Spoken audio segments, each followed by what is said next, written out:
once having quit his body, will go to the spiritual world, basically. So this is the anomaly of the age.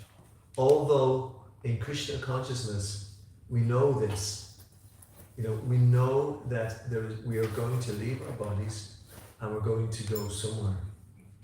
But yet we spend so much time on questions and answers which are to do with the world. And the only result of those questions and answers will be more repeated birth and death in the samsara. That's what we will be doing, if we just continue to talk about topics which aren't to do with Krishna. So even as devotees, sometimes we do talk about activities that are not to do with Krishna. But if we're serious about spiritual life, we will start to talk more about activities about Krishna. And the only way that we can really talk about activities about Krishna is to hear about activities about Krishna. Shinvata Svakata Krishna Punya Shravana Kirtan. By hearing about Krishna, then we'll be able to talk about Krishna, because we don't know Krishna. We may say, Krishna, it happened that I got a raise from my job today, or Krishna really is arranged. We might say things like that, but it's kind of wishful thinking. But if we say, well, I was reading what Prabhupada said in the purport this morning in the Srimad Bhagavatam, Canto 5, about Maharaj Rahugana was speaking to Jack Barrett, and if we know those things, what they were saying, and we know why they were saying those things, and we know why there's this whole story in the Bhagavatam about Maharaj Rahugana and John Barrett. And on a Tuesday night, we do a reading from Bhagavatam, and at the moment we're just finished the first canto, and what it was we read only the verses so that people would get an idea of the story of the Bhagavatam, and it's fascinating.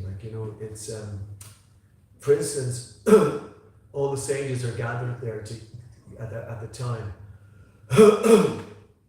and Vyasadeva is speaking to Narada about why Narada isn't feeling, or Narada speaking to Vyasa about why Vyasadeva isn't feeling good about what he's written. He's after writing, dividing the Vedas into 4, which is a pretty mammoth task, and writing so many histories and so many different things, but he's not satisfied. And then Narada tells him, the reason that you're not satisfied is because you didn't glorify Krishna directly. And then what happens next then is we start to hear some stories from the Bible, from the Mahabharata. We hear about Bhishma Dev, we hear about lying on the battle and lying on the arrows. And then he gives this instruction to Maharaj Yudhishthira. Because Maharaj Yudhishthira is lamenting because he's after being responsible for the annihilation of 18 million people, or some 64 million, whatever it is. And, he's feeling really bad. And even Krishna cannot, get him to understand, this had to happen. This was important. So Krishna arranged it so that Bhishma Dev would speak to Yudhishthira. And when he spoke to him, then he felt relieved by all that he had said. We hear about Queen Kunti, who's after going through so many tribulations, to think of Krishna. And that actually when one goes through tribulations, one will think of Krishna. So she's saying, and so this is a hugely important message to all of us, because our lives will be full of different types of tribulations, and some relief from those tribulations as well, which we call happiness. But the importance of hearing these things help us to focus us in this world. But then it talks about Maharaj Parikshit coming, and then the age of Kali, and Kali trying to kill. And it talks about Parikshit almost dying because he's been cursed by the Brahman. That came later, but he was Ashwatam, who's still on the battle somehow or the other, tries to kill the embryo in the womb of Uttara. And it tells us then that somehow or other, this person, this Maharaj Parikshit, who this whole world, in one sense, this whole war was fought by Krishna, so as this rule could be maintained afterwards. So Maharaj Parikshit is the most important person. And then he was about to be killed, and still Krishna got in and stopped the whole thing. So what Maharaj Parikshit is going to say and what he's going to ask is hugely important. Like, it's one of the most important things you can think about. There's practically nothing as important. And then eventually Shukadeva Goswami comes on the scene. Because Maharaj Parikshit has been cursed to die by the Brahmin boy. And so what he does is he goes and he's going to fast for 7 days. And suddenly, there's a universal gathering happens. When Shiva,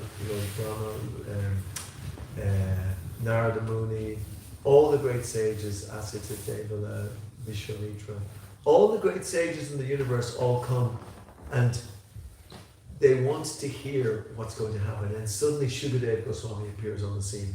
And Shukadeva Goswami is the son of Vyasadeva. So Vyasadeva is the person who wanted to find out from Narada what to speak. Narada is coming to listen, and Shukadeva is the person who's going to tell everyone. You know. So stories about Krishna are pretty important. And stories from the Bhagwad and what Shukadeva says are the most important things, because they can save us from repeated birth and death in this world.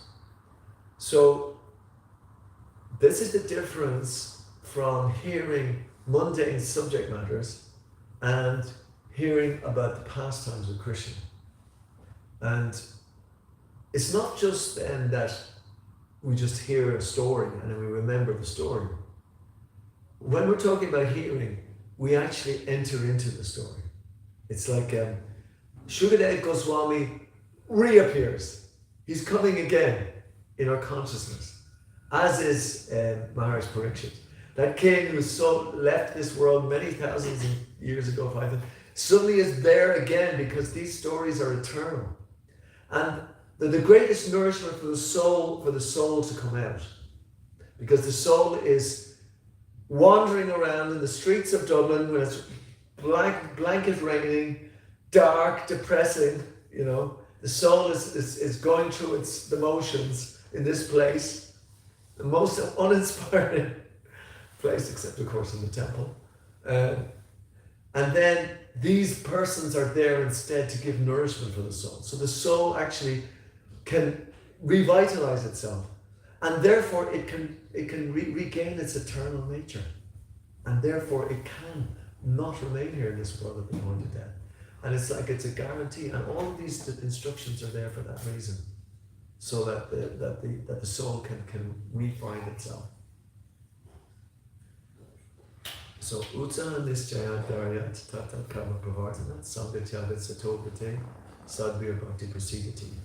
One can execute the process of Bhakti Yoga successfully with full-hearted enthusiasm, perseverance and determination by following his prescribed duties in the association of devotees, as we were talking about the association of devotees, and by engaging entirely in activities of goodness. So I just thought it was such a powerful verse by the Guru Goswami. So in text 25, I'm not going to be able to read the Sanskrit. Shana Shanaya Uparame. No, I can't because my sight is out. But here it is. Gradually, step by step, this is 25, one should become situated in trance by means of intelligence, sustained by full conviction, and thus the mind should be fixed on the self alone and should think of nothing else. I'll go to the purport because it's interesting. Very nice. Purport. By proper conviction and intelligence, one should gradually cease sense activities. This is called pratyahara. The mind being controlled by convictions, meditation, and cessation from the senses should be situated in trance or samadhi. At that time, there is no longer any danger of becoming engaged in the material conception of life.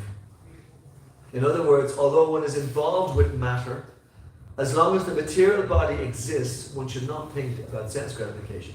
One should think of no pleasure aside from the pleasure of the Supreme Self. This state is easily attained by directly practicing Krishna consciousness. So here's another dramatic scene. It's on the battlefield of Kurukshetra. This is the whole Mahabharata. Only one little section is taken, the Bhagavad Gita. It's right before the battle begins. And it's Krishna explaining what to do. So, is this important or is this important? It's super important, isn't it? Because there's only one little section in the whole of the Mahabharata. Krishna's coming and he's giving this instruction to Arjuna. But he's not just giving it to Arjuna, he's giving it to every one of us. That's the point. So now, Krishna is, he's telling Arjuna that he should go to a secluded place.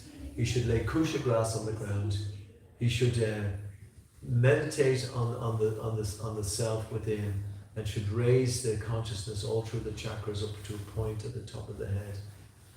And all throughout these purports, Srila Prabhupada is saying, anyone remember what Prabhupada is saying during all these purports? What is he saying?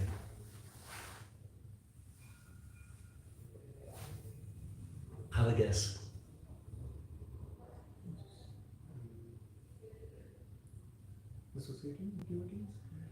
What he's saying is that this isn't very easy to do in this age. It's practically impossible to do in this age. So he's saying associated with devotees, but he's also saying chant Hare Krishna. That is the process for the age. So all of these processes, Krishna is giving the instruction, and then Prabhupada is giving the purport to suit us today, what that actually means for us today. So it's very important.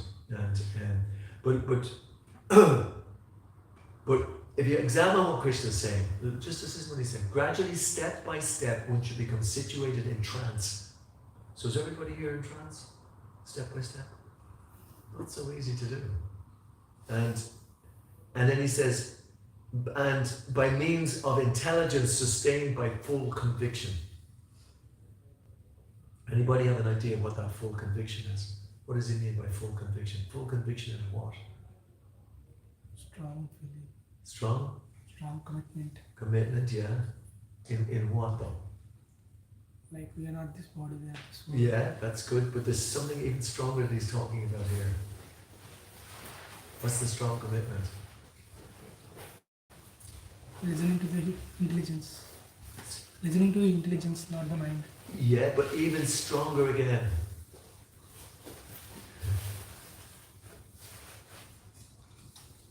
It's meditation on Krishna. Yeah, meditating on the form of Krishna. This is how powerful this is. Now, so this is what Krishna is saying. And gradually, step by step, one should become situated in trance and sustained by full conviction. His mind should be fixed on the self, that's S-E-L-F, the capital S, that means Krishna, and should think of nothing else. So that's what we're meant to do in this world. We're meant to think of Krishna and nothing else, just on the form of Krishna. Now, you see, the point is that's not easy to do. It's not easy to do. But what we do is we're having an arti here in the evening times, we're singing to Krishna, performance of Krishna is there. We're constantly trying to fix the mind and thinking of Krishna. And we're hearing about Krishna, and we're chanting Krishna's name, constantly chanting Krishna's name. So that means that's how we're doing this. That's how we're following what Krishna is saying. But Krishna's asking us to meditate on Him.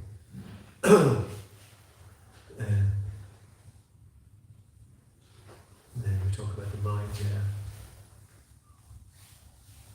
But I thought this was interesting, just what we said. At that time, there's no longer any danger of becoming engaged in the material conception of life. And the material conception of life is when we're thinking of the material things, the material questions and answers about what's going on in the world and all of that. Which is not going to get us anywhere except repeated birth and death. So Prabhupada talks about how not to becoming involved in the material conception of life. And then he says, in other words, although one is involved with matter, because most of us we're working, we're doing things, we're involved with matter, and we're living in bodies. As long as the material body exists, one should not think about sense gratification. And this is the matter which is constantly coming up here about sense gratification, because the mind is constantly flickering and is constantly thinking about sense gratification, constantly comes up with something. Even when you, okay, I'm going to chant Hare Krishna, I'm thinking, and you're doing really well, and then we just kind of get distracted for a minute, and then I think I'll go for a walk. I think I'll have a nice piece of prasadam, not prasadam, too bad, but, I think I might, the mind comes up with something, and distracts us basically. So that's what he's talking about. One should not think about sense gratification. Anyway, we'll come back to that later. One should think of no pleasure aside from the pleasure of the Supreme Self. So Prabhupada's given us the direction. We're not able to do it maybe straight away, but that's the direction that we have to go in. We should at least never pretend. We should know what the standard is, even if we can't act on the standard. But we should never try to invent a different standard to suit our sense gratification, because that's really what the mind can do as well, very quickly. I'm very spiritual. I'm going to listen to Abba this evening. Just I'm playing tonight. Actually, it's just I told him I'm only joking. But yeah, that's what happens. So that state easily attained by directly practicing Krishna consciousness. So that's what Prabhupada wants us to do. He wants us to practice Krishna consciousness. To practice Krishna consciousness. It's not easy just to be Krishna conscious, but we can practice it. Okay, so the next one. Yato nish, that's 26. Yato nischalati manas chanchalam astiram. Tatas tato niyam yatva atmanyeva vashamya nayat. Sorry, I can't do it. I didn't go fast. Yata, wherever nischalan becomes very agitated. We're talking about the mind here. Mana, the mind. Chanchalam, flickering. Astiram, stiram is steady, and astiram means unsteady. Tata, from there. Niyama, regulating. Etat, this. Atmani, in the self. Eva, certainly. Vasam, control. Nayat, must bring under. From wherever the mind wanders, due to its flickering and unsteady nature, one must certainly withdraw it and bring it back under the control of the self. So that's just powerful instruction coming from Krishna. He's recognizing that the mind is unsteady. He knows it. He knows our minds are unsteady. He knows us. He's living in our heart. And we're there, and we're witnessing this, if we're looking. Because sometimes the mind is uncontrolled and we just go with it. We think with the mind. But we're given a way out, wherever it goes, bring it back. Rethink again. Go back to square one. I heard a beautiful definition of a devotee who was given talking about chanting the Maha Mantra. He's a world-renowned Kirtanier, and he was asked about how do you get so deep into your chanting? And you know what he said? He said, I try every mantra. I start again and I try again. This is what he said. It's such an amazing thing to say. He tries to make this one perfect, and then that one's gone, and then the next one. So it's such a kind of an understanding of the nature of the mind, and then just to completely keep the mind steady on the Maha Mantra. He's a beautiful singer, and I wouldn't even say that he's the most melodious singer, but he sings with the most feeling, because that's what he's doing. He's trying to, okay, this time, Krishna, I'm really going to sing this one. So I'll read this purport, and then if there's any comments or questions. The nature of the mind is flickering and unsteady, but a self-realized yogi has to control the mind. The mind should not control him. One who controls the mind, and therefore the senses as well, is called a Goswami or Swami. And one who's controlled by the mind is called a godas, or the servant of the senses. A Goswami knows the standard of sense happiness. In transcendental sense happiness, the senses are engaged in the service of Rishikesh, or the supreme owner of the senses, Krishna. Serving Krishna with purified senses is called Krishna consciousness. That is the way of bringing the senses under full control. What is more, that is the highest perfection of yoga practice.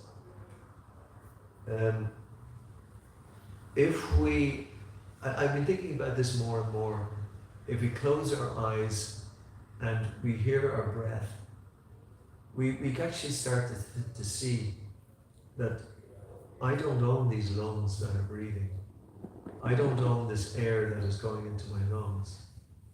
I don't own my eyes. I don't own my ears. I don't own my heart. I don't own my digestive system. This is all going on, and it's nothing to do with me. You know? So it stands to reason, therefore, I need to be very grateful and very appreciative of the person, of someone who is greater than me, so much greater. And we will find out how much greater later on. So, in Krishna consciousness, then we get to know who owns those things. You know, who owns our heart, who owns our breath, who owns our eyes, who owns the sense of hearing. And we get to realize that they all belong to Krishna. And so he's the proprietor, the real proprietor of the senses. And then we get the knowledge how to use those senses in the service of the spirit.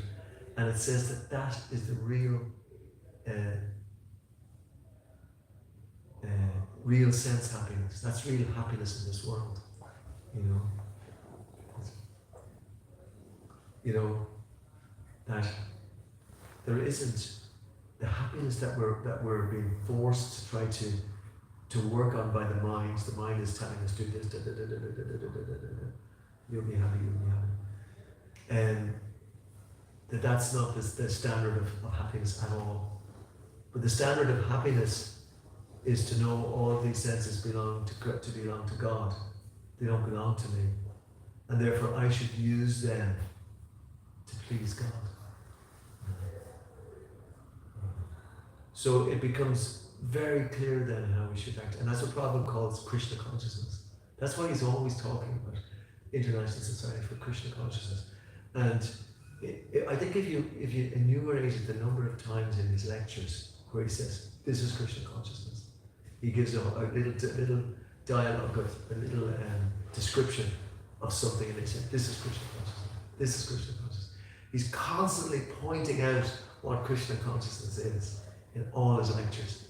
But really all of them do come down to this, that the living entity is using his senses in the service of Krishna, because Krishna owns them. Rishikesh. Okay. Say it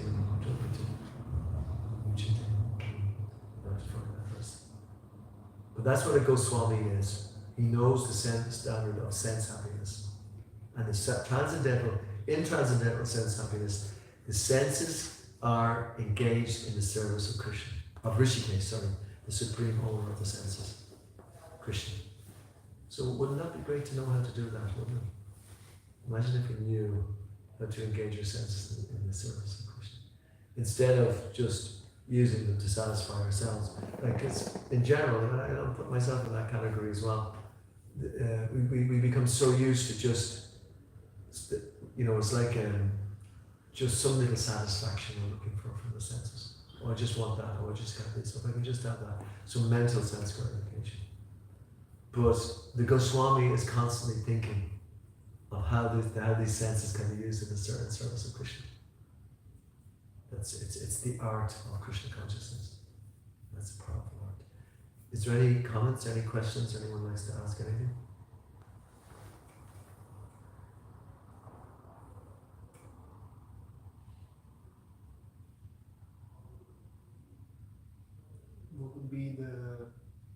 natural, the easiest way to kind of bring the focus back, especially while chanting. You know.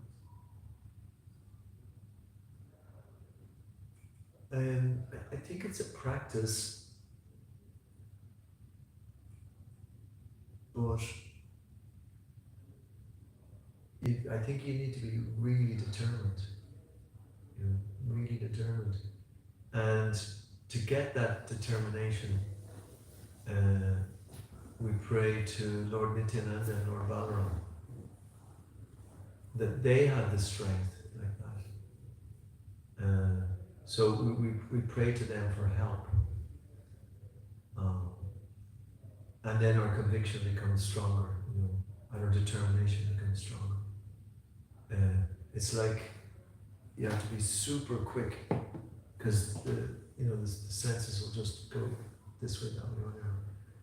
But if we're really, really sharp, my experience, like this morning, actually sometimes I'm a little careful that I don't push things too hard, because I sometimes work late and get up early. So sometimes I need a little extra rest or whatever. But then if I take a little extra rest, sometimes that, means my rounds are sleepy, or, so it's kind of, so I have to be very careful.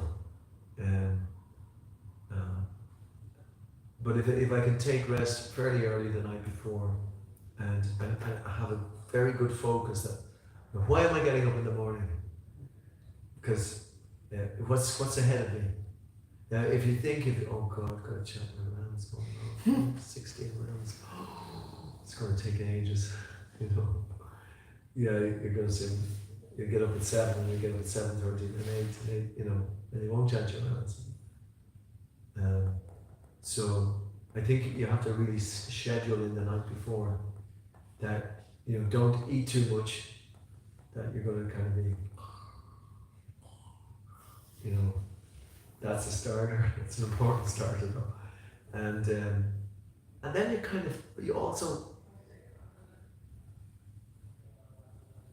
you definitely need to develop a very strong desire, because spiritual, Prabhupada sometimes says that an easy life and spiritual life don't go together.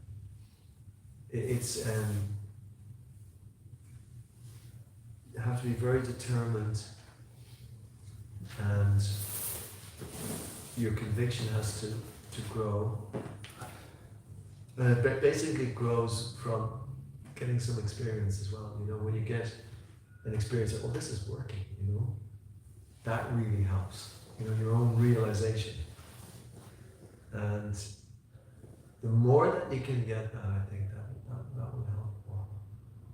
Sometimes when you chant in the morning, just everything seems to be going right, and you're saying, it's 2 hours and I'm already finished my rounds. Whatever, I'd like to chant more if I could, So those days you should relish, so it's a mixture of Krishna's still happy if you're struggling, but you're doing it anyway.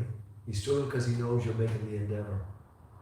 But don't put Krishna through a real, oh my God, I'm really trying to, a miserable time while you're doing your rounds, Try to make them at least joyful for Krishna as well, because it's said that that's our link with Krishna, that the mantra is there, that's Krishna's way of communicating with us. Like, he could come down and talk to us on the altar if he wanted, but we'd never see him. He's he's unmanifest. And we really have to develop Shastra Chakshu to see Krishna. It is possible, but the mantra is he's appearing in sound, and he's appearing in the Bhagavad Gita and the Bhagwad as well. And that's the best way to develop the relationship with Krishna. So it should be. It's nourishing, it's something which you're chanting to Krishna, and you realize that, Krishna is there. Krishna's actually there. He's non-different and the same. And I can communicate with Krishna, and I'm there as well. Like, and this is what Krishna wants. This is why he set up this whole mantra in the first place. Why he created the Maha Mantra. It's the reason why he set up the whole Mahabharata, set up the Bhagavad Gita. He wrote the whole Srimad Bhagavatam. That same Krishna is there with me as well. So yeah, so it's just that conviction. Yeah. I have realized when I was enjoying my life, for example, playing football or play a computer game, my mind don't very focus. If you ask how we can change and our mind, how to say, running, yes, but when I am enjoying life, my mind no running. He concentrate. It's amazing thing how it's working. Because when I was playing football, my all intention, all science is in this process how I'm playing. If this process take in 1 year time and I change in Hare Krishna, I'll be very happy. And also, you told we need to talk with Krishna. For example, today I was distributing book, and I distribute one book, and some people didn't give me donation. Some didn't give me donation. I said, Krishna, what? I need to some, how to say, checklist. And I start to pray for Krishna. Krishna, help me, please. You reach all world. You have a lot of money, and maybe after 15 minutes, some lady give me money, and then I realized I speak with Krishna. Krishna is the person, and he answered me. Yeah. And my faith bigger and bigger and bigger. Yeah. When I chanting only time japa, it's not only sound, it's relationship. Because today I have a little bit relationship with Krishna directly, and tomorrow when I chanting japa, my faith bigger. Krishna, Hare Krishna, Hare Krishna. I have taste for chanting Hare Krishna. It's maybe help. Definitely. That's a very good example. I heard Vaisheshika talked about, Vaisheshika Prabhu talked about book distribution is high sadhana. You know, it's very strong sadhana because you're so dependent on Krishna, and then you're in that position where you're praying, help, and I need your help. And then Krishna did. It's said that when Draupadi called out to Krishna, when she was holding on, she wasn't calling out, but when she really called out, Krishna immediately came, So that's this sort of conviction that we need to develop to put ourselves in that position that we're calling out to Krishna. Yeah, I mean, that's why Prabhupada had the morning program as well, in the temples, that a lot of people would come together and chant, and then they would be chanting japa together. And on Sundays, when we have the programs here in the morning times, lots of devotees come. And I often found that the japa then is much stronger, I don't know, it's something about having somebody else there beside you. You can't kind of fall asleep and no one notices. Somebody will notice if you're falling. But, so, yeah, I mean, the first part of your question was quite interesting as well. But you did answer it quite a bit in the second part of your question. But the first part is that, how come we're so focused sometimes? But I'm finding that the more that we can actually hear about Krishna, the more we want to hear about Krishna, and the more we want to hear about what he's like and what he does and all his activities. And the acharyas are non-stop talking about Krishna. We may not get the taste immediately, but the taste does improve, does get better and better. And then when we're hearing from spiritual master, speaking about Krishna, then it kind of moves us, what I find is that you get more moved when you hear a person who's got real conviction.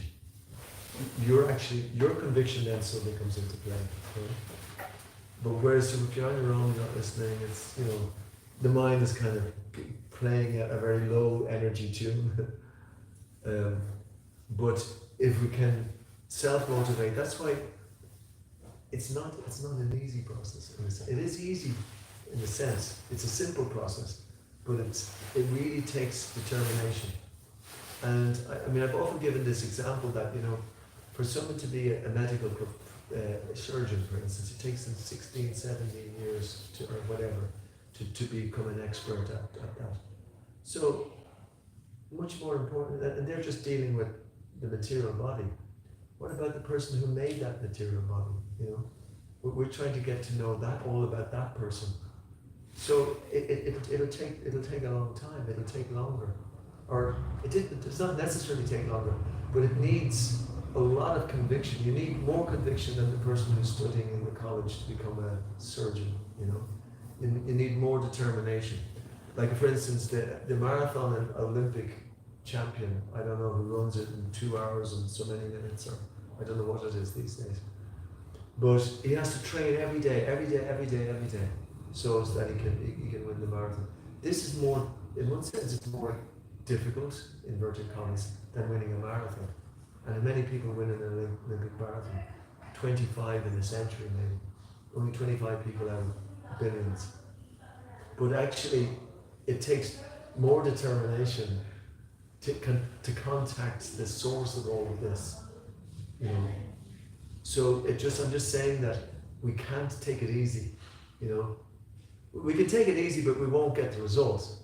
We won't get what we're talking about, this nectar, this ecstasy, this prema ras that's spoken about.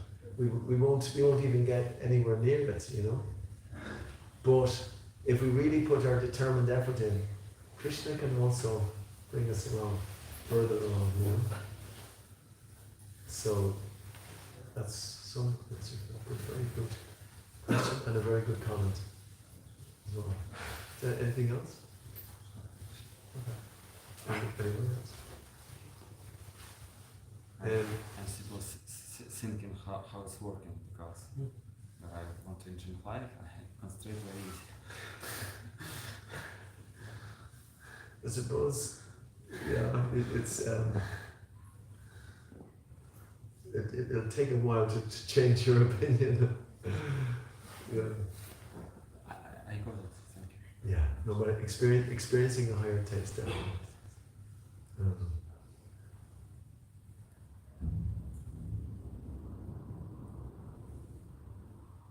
Okay, I think I'll just stop there because it's nearly 7 o'clock, and the next verse is equally powerful. The next few verses are very powerful. I'll just read out the English translation. The yogi whose mind is fixed on me, so it is possible, verily attains the highest perfection of transcendental happiness. I think it goes back to Vishaya Vinivartante Nira Harashyate. One can cease the lower activities by experiencing a higher taste. I think a lot of time it comes down to that, because Krishna's talking about the highest perfection of transcendental happiness. So that's there. Our little jiva can experience that. And it's higher than football. He is beyond the mode of passion. He realizes his qualitative identity with the Supreme, and thus he is freed from all reactions to past deeds. Oh my God, it's mind-boggling. It's mind-boggling what Krishna is saying in a few words here. Thus the self-controlled yogi, constantly engaged in yoga practice, becomes free from all material contamination and achieves the highest stage of perfect happiness in transcendental loving service to the Lord. A true yogi observes me in all beings and also sees every being in me. Indeed, the self-realized person sees me, the Supreme Lord, everywhere. I mean, the purports on those verses are just phenomenal. And Prabhupada's just talking about that. You could just, if you get time, try it. You know, just try examining what Prabhupada is saying in those purports when you get home. It blows your mind. You know, it's knowledge which is not available anywhere else. You know, you just cannot. It's the highest form of spiritual knowledge, and that's what Bhagavad Gita is.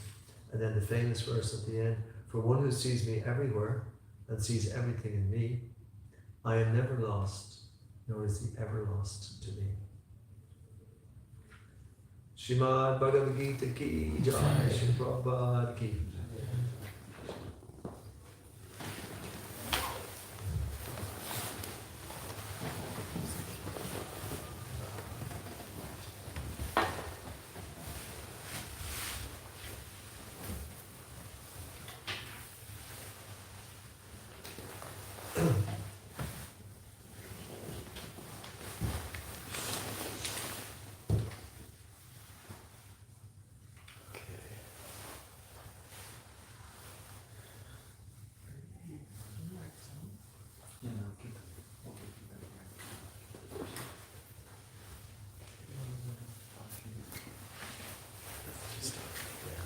Sit on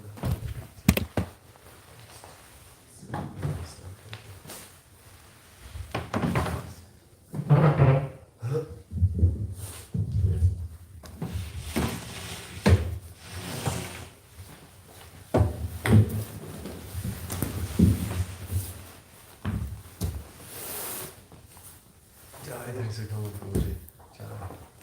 Thank you for that. We'll continue next week. I'm not sure who's coming. You'll be here on Sunday, though, won't you? Sunday morning. Yeah, correct. Okay. Let's see. How are you?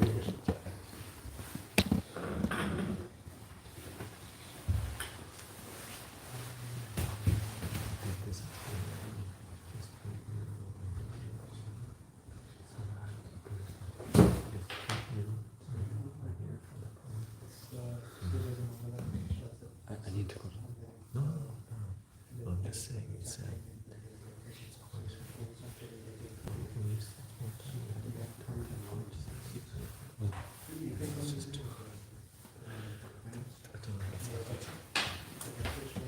Сам делать.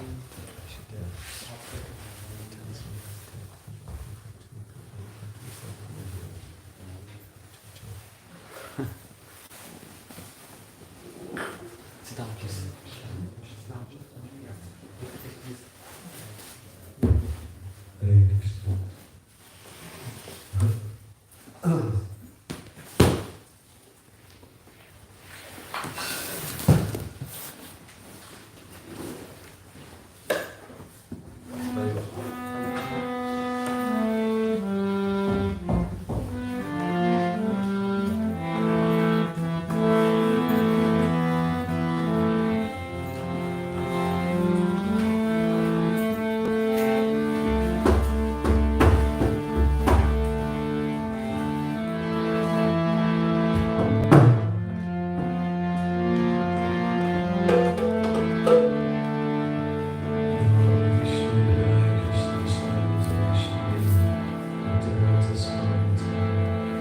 Namaste, Saraswati Devi, Gauravani Vajayate, Nirvashasha Sarvara Vastacana Vishacana, Jai Shri Krishna Chaitanya, Guru Nityananda, Shri Nityananda, Vasari Gaura Nityananda, Hare Krishna, Hare Krishna, Krishna Krishna, Hare Rama, Hare Rama.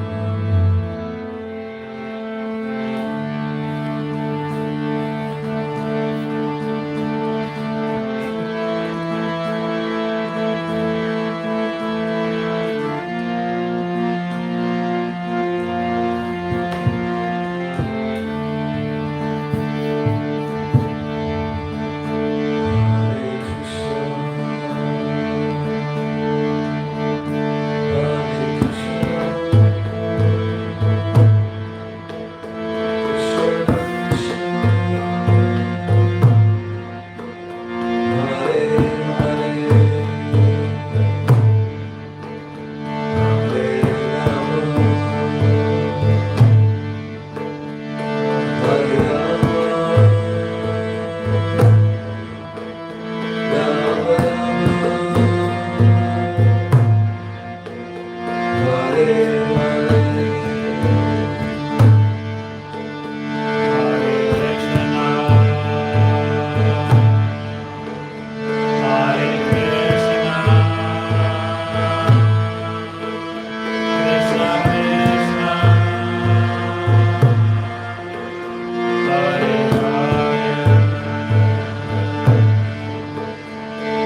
Krishna, Hare Krishna.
Krishna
Krishna,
Hare Hare, Hare Rama, Hare Rama. Oh. Oh, cheers. Hare Krishna, Hare Krishna.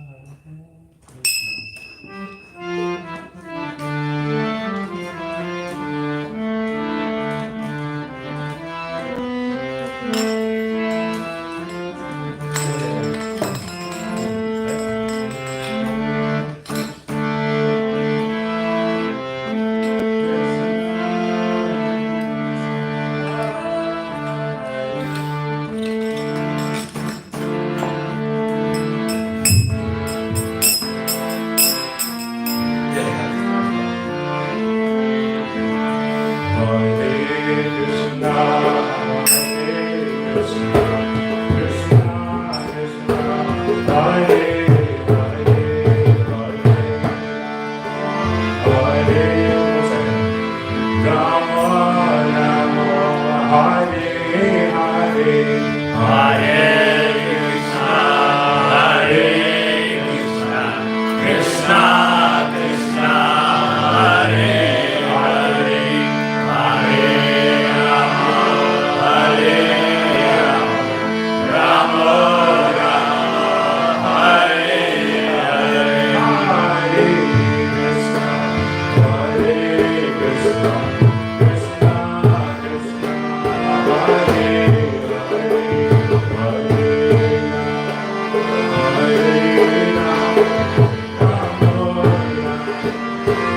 Hare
Namaste Narasimhaya.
like to meet me? Yeah, sure. But I need to learn. Do you know other melodies? I know a lot of melodies, but I Because don't the play. reason why. Where did you get this madanga from?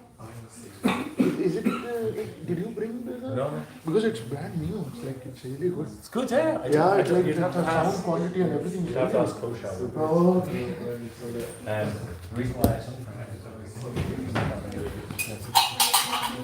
other people to sing. I would love to learn, but it's just I'm very at learning that there's a teacher or something. Teacher, what would you like to learn? Like some chords and harmonium. Thank you I so know much. that, I don't know who, but somebody sent me like a basic. Thank you so much for giving the opportunity. to, yeah.